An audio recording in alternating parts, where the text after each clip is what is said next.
a little bit about Megan Jacobs. Megan is from Connecticut also, so we're going to say she knows Jake.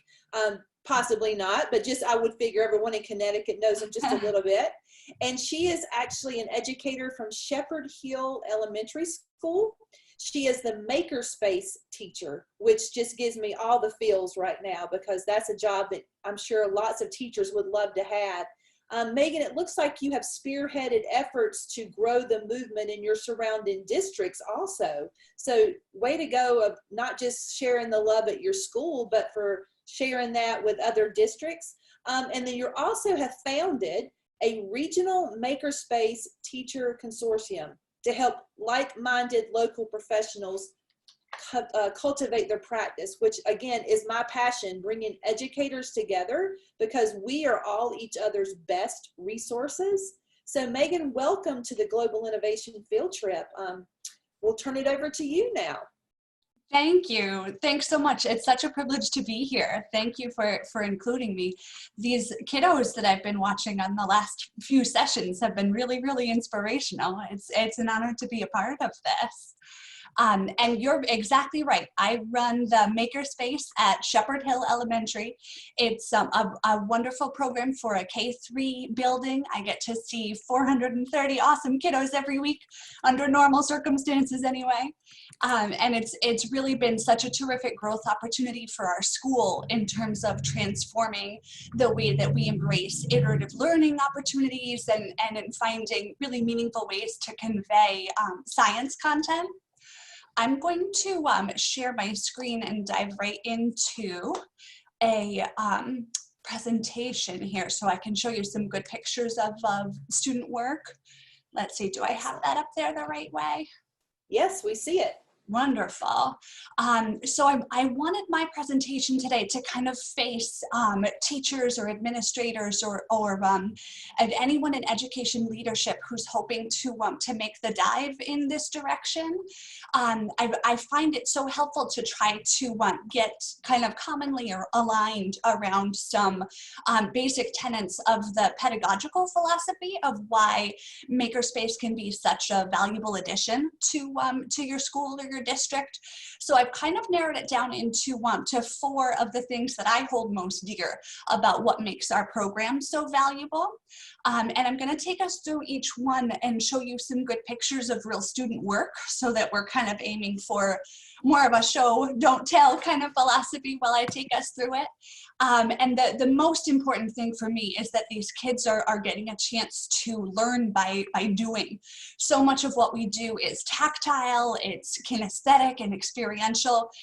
So not only does that help increase whole body engagement and make sure that our kids are really able to fully embrace what they're learning, but I think it also really helps give kids an opportunity to see the science tenets at work.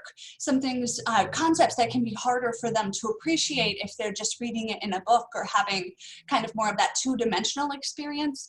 You can see the awesome kiddos on the left. Those are second graders who were doing some good investigation about the properties of water and liquids. And we know the rule that water takes the shape of whatever container it's put into. But we were able to do some investigation that made that so much more real for them. You can see that the boys in the back have a graduated cylinder that they're working with. And so their water, everybody got 100 milliliters and their job was to kind of pour it back and forth between their graduated cylinder and their beaker. And as a side note, I love that these kids are getting a chance to work with real science materials and that second graders know what a beaker is and what a graduated cylinder is. It really kind of made that magic trick come true for them when they saw the water be tall and skinny in the cylinder, and then when it was poured out into the beaker, which is, you know, a much wider vessel, they were much better able to appreciate how the shape of liquids can change to take the form of whatever vessel it might be in. And on the right, we've got some kindergartners who are working with a magic trick of their own. We did some investigation into forces in motion, and they had just learned about kind of a zero-sum force and what happens when there's two forces that are working opposite each other and they're of equal strength, and we looked at how we can get the object to stay still. So you can see that they're using a hairdryer to try to counteract gravity and making those balls kind of appear to levitate. And it was such a fun way for them. You can imagine the squeals that come from a group of kindergartners who get to engage in that kind of activity. They really were able to have it be so much more real for them when they could get their hands on it that way. And the next piece I want to speak towards is how terrific it is to have opportunities to be interdisciplinary. I think so often, especially in a traditional classroom environment, teachers might be guilty of being very loyal to kind of artificial silos. If you walk into any elementary classroom, you'll often see that reading is at this time, and math is at this time, and social studies is taught at this time. And while there's definitely some value to putting aside time in the day for kind of explicit education about something that certainly applies to only one discipline, I feel like it's important to have time in the day to break down those artificial silos and to be sure that we're teaching with a more interconnected lens. I think it helps kids get more excited when they realize that what they're working with can reach into so many different parts of our world.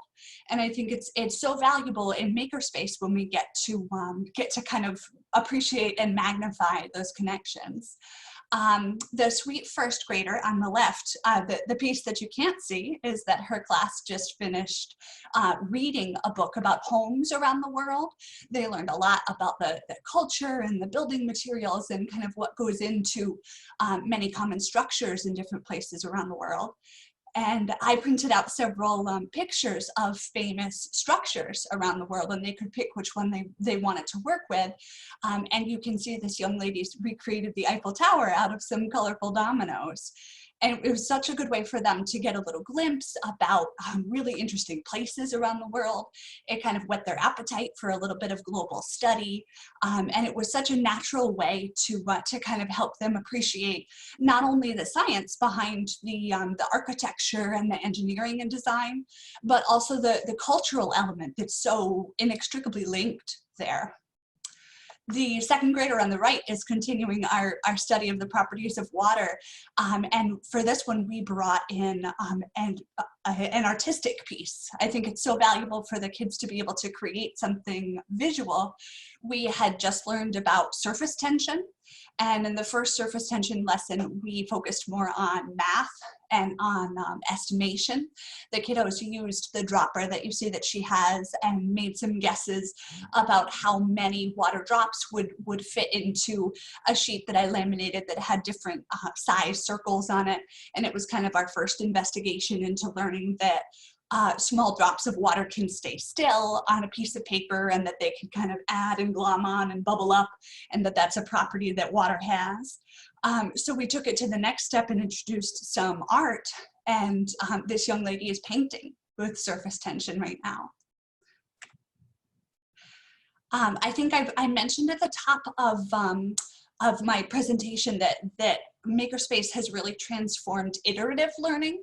So that's when kids have a chance to kind of come up with a design and take a stab and try it out and then reflect about what was good and what wasn't, and make another one and try again and make another one and try again. We talk a lot about Edison's famous statement that he hasn't failed, he's simply found 10,000 ways not to make a light bulb. And I think that really resonates with kids because it looks so much more authentic when we compare it with how real scientists are doing their work in the field. I think so often in a traditional classroom environment, we can feel, we can be guilty of trying to work towards one right answer that's achievable at the end of one 45-minute class period. And I think when we give kids a chance to want to try something and then come back to it and improve and come back to it and improve, their level of engagement is so high because it's really a goal that they're invested in. This particular project was with a third grader. We did some work with seismometers, which are the tools that scientists use to measure and record earthquakes. So we looked at a couple of pictures and diagrams of real life seismometers, and we watched a video of a middle school kiddo who had made his own, but I deliberately did not give the kiddos a step-by-step list of instructions or even make too many rules about what materials they could use. So I wanted to try to give them quite a bit of creativity and freedom and kind of room to make their own kind of attempts and then be reflective in a productive way and come back and fix it up. So we did it over 3 or 4 weeks, and the kids were really able to first get it to a place where it worked. A partner pair would have one kiddo kind of banging on the box to simulate the earthquake, and then another partner would pull through that blank white piece that you see and kind of record their simulated earthquake movements. So the first goal was kind of get it to a place where you can see that it records the earthquake movement. And then the second goal, which I found even more rewarding for them, was to improve it, was to see if yours was sensitive enough to notice the difference between large motion and small motion. And I think we can see their excitement and enthusiasm. If you can read their words on the bottom, they said, "We did it." So I love it when kiddo enthusiasm comes across like that. And the last tenet that I want to speak to today is about how important student choice is to kids having the opportunity to do some of their own making and building. On the left, the kindergartners are continuing their investigation into forces in motion. And we've just learned about vectors, so how strength can have both how force rather can have a strength and a direction. So they designed their own golf courses. They got to choose what materials they wanted to work with and kind of design how it would be run. You can see the group in the back left corner has decided to combine materials so that they can take advantage of the tight corners of the Jenga blocks and the protective borders of the jumbo blocks.